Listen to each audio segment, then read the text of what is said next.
Hello friends, welcome to English path by Tanu. I hope so आपकी पढ़ाई अच्छी चल रही होगी। और आज डेली डोज सेक्शन में हम, जैसा कि प्रीवियस क्लासेस में हमने इडियम्स जाने, वैसे इडियम्स जो आपके कॉम्पिटिटिव एग्जाम्स के लिए भी यूज़फुल हैं और आपके एकेडमिक के लिए भी यूज़फुल हैं।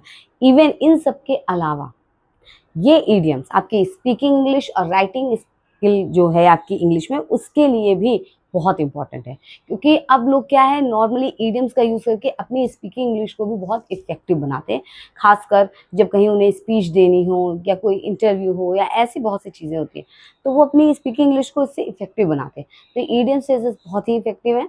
आइए हम आज कुछ अच्छी कुछ ऐसी वैल्यूबल इडियम्स जानते हैं, उनकी मीनिंग्स को जानते हैं, एग्जाम्पल्स को जानते हैं, जो आपके लिए हर फील्ड में, हर फेस पर, हर तरह से यूजफुल हो। यहाँ मैं सिर्फ इडियम्स नहीं बताती हूँ, उनकी मीनिंग बताती हूँ और साथ में आपको बताती हूँ एग्जाम्पल, ताकि आपको समझ में आए कि उन इडियम्स का यूज सेंटेंस में करना कैसे है। क्योंकि कोई ज़रूरी नहीं होता कि जो लिखा है सेम वैसे ही लिखा जाएगा, नहीं, ऐसा ज़रूरी नहीं है। तो इसलिए उसमें क्या मॉडिफिकेशन हो सकता है, किस तरह उसे अप्लाई किया जाएगा किसी सेंटेंस में, ये जानना बहुत ज़रूरी है। तो स्टार्ट करते हैं इडियम्स।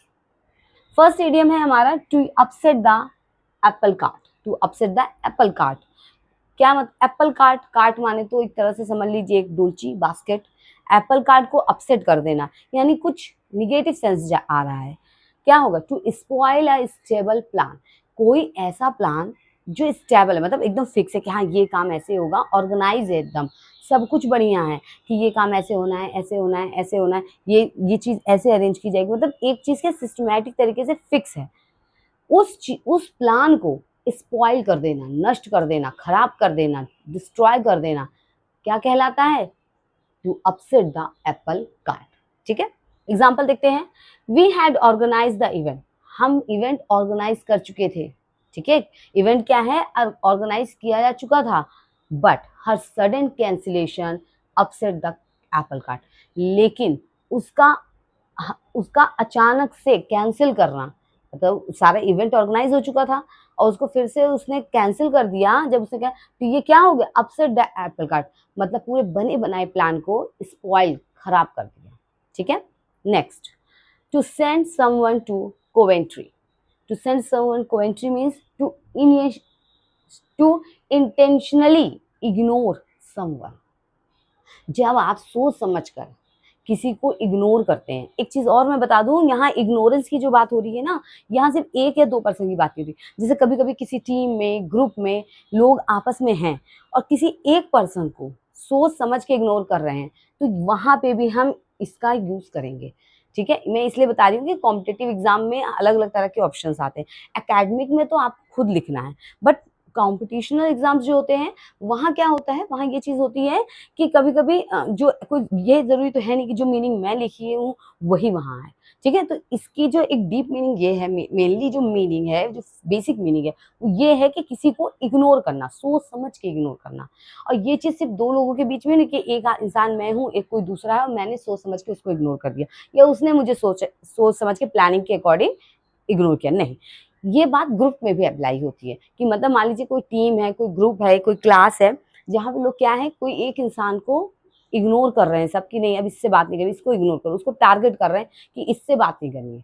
ठीक है, तो वहां पे भी to send someone to Coventry का यूज करना होता है। ठीक है, एग्जाम्पल देखते हैं। The team decided to send her Coventry after she broke the rule, मतलब उसने, टीम ने डिसाइड किया कि उसे क्या करेंगे, इंटेंशनली इग्नोर करेंगे after she broke the rule, जब उसने उसके रूल तोड़ने के बाद टीम ने डिसाइड किया था क्या, कि हम उसे इग्नोर करेंगे सब लोग। ठीक है, next, to dine with Duke Humphrey. Duke means क्या होता है? किंग। ठीक है, ड्यूक मीन्स किंग होता है। हम्फ्री, डाइन यानी डिनर करना, राजा के साथ डिनर। मगर ज्यादातर कारण क्या होता है, जब भी कोई बहुत ही, जितनी इडियम्स जितना हाई लेवल पे जाता है ना, उसकी मीनिंग उतनी लो लेवल पे आ जाती है, मतलब जरूर कुछ निगेटिव होता है। क्या है? To go hungry or skip a meal. कह रहे हैं कि राजा के साथ खाना खाने की बात कर रहे हैं, लेकिन इसका मतलब क्या है? भूखे जाना या फिर खाना छूट जाना, स्किप हो जाना, मील मतलब खाना ही नहीं मिला है, भूखे रह गए हैं, ठीक है, खाना मिला ही नहीं, खाना अवेलेबल ही नहीं है, फूड अवेलेबल ही नहीं है, भूखे रह गए हैं, तो हम क्या करें, to dine with Duke Humphrey. Example देखिए, इफ यू आर लेट, यदि तुम लेट हुए, you can dine with Duke Humphrey, तो तुम ड्यूक हम्फ्री के साथ डाइन नहीं, इसका मतलब है कि फिर तुम्हें भूखे रहना पड़ेगा, ठीक है। तो ये समझ लो कि अब देखिए यहाँ पे मीनिंग कुछ और निकल रही है, लेकिन यहाँ पे यू कैन डाइन, तुम ड्यूक हम्फ्री के साथ डिनर करोगे, नहीं, गलत है ये। यहाँ मतलब क्या है, 1 मिनट, कि इसका मतलब क्या है कि तुम क्या है, भूखे रह सकते हो, तुम्हारे भूखे रहना पड़ेगा फिर, ठीक है। Next, to tilt at wind mills.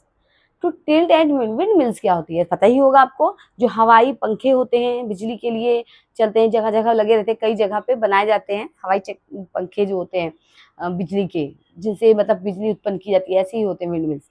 तो क्या है ये, to tilt at windmills, क्या मतलब है, wasting time on a foolish good, मतलब जब आप अपना टाइम, अपनी एनर्जी किसी ऐसी चीज पे लगा रहे हैं जो इम्पॉसिबल है, जिसका कोई मतलब नहीं है, जिससे आपको कोई फायदा नहीं है, आप सोचे नहीं नहीं इस चीज के पीछे, इस काम के पीछे मैं अपनी पूरी एनर्जी लगा दूं, इसको चेंज कर दूं, ये कर दूं, वो कर दूं, इसको इम्प्रूव कर दूं, बट उस पर आपको अपनी एनर्जी टाइम लगाने का कोई भी फायदा नहीं है, कुछ भी नहीं मिलने वाला है उससे आपको, तब आप यूज करते हैं to tilt at wind mills.